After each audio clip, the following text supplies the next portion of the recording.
दुख से लिपटे हुए लोग दुआएं बहुत कमाल की देते हैं। किसी के सब्र का इम्तिहान न लिया करो। मैंने ऐसा करने वालों को अक्सर पछताते देखा है। हाथ की लकीरों पे नहीं, लकीरें बनाने वाले पे भरोसा रखें। दुनिया में सबसे ज़्यादा वो लोग सुकून में रहते हैं जो मुश्किल वक्त में कहते हैं मेरे लिए बस अल्लाह ही काफ़ी है। बेसुकूनी बढ़ जाए तो इबादत का वक्त बढ़ा दो और अल्लाह से बात करो और अपने दुख का मदावा उसी से मांगो। वही रहीम करीम है। जब तुम्हें कैमरे की आंख देख रही होती है तो कैसे सीधे हो जाते हो, तो तुम रब की आंख से क्यों नहीं शर्माते। खाली सजदों में तो दुनिया ही बसा करती है। इस जवानी में कर लो जितने कर सकते हो सजदे। मैंने बुढ़ापे में अक्सर लोगों को बिना सजदे नमाज पढ़ते देखा है। ज़रूरत तोड़ देती है गुरूर और बेनियाजी को। ना होती कोई मजबूरी तो हर बंदा खुदा होता।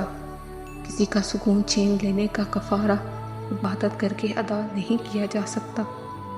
सर हो सजदे में दिल में दगाबाजी हो, ऐसे सजदे से भला कैसे खुदा राजी हो।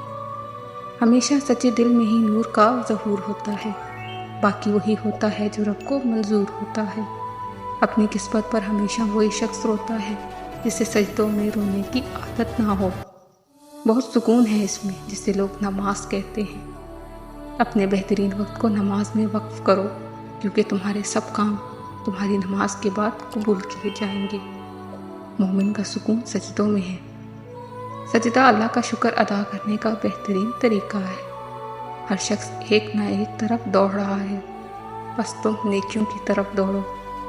जब इंसान खुद को जान लेता है तब उसकी मुलाकात अपने खालिक व मालिक से होती है। अपनी परेशानियों को नमाजों में बदल दो, अल्लाह मसाइल को नेमत में बदल देगा।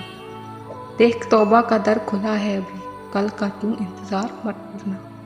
सजदे की सबसे बड़ी खूबसूरती ये है कि ज़मीन के साथ जाने वाली सरगोशी आसमानों पर गूंजती है। दुनिया की इज़्ज़त माल से है और आखिरत की इज़्ज़त आमाल से है। अल्लाह नाराज़ हो तो रोटी नहीं छीनता, बल्कि सजदे की तौफीक छीन लेता है। जो शख्स नमाज छोड़ दे तो यकीनन उससे अल्लाह की हिफाजत का ज़िम्मा ख़त्म हो गया।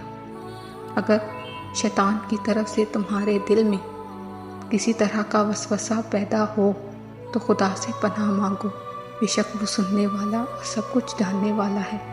मुश्किलात की जंग में, दुखों और गम की यलगार में सबसे बेहतरीन पोजीशन सजदा है। फजर की नमाज वही लोग पढ़ते हैं जो अल्लाह से मोहब्बत करते हैं। हर वो शख्स अमीर होता है जिसके पास नमाज की दौलत होती है।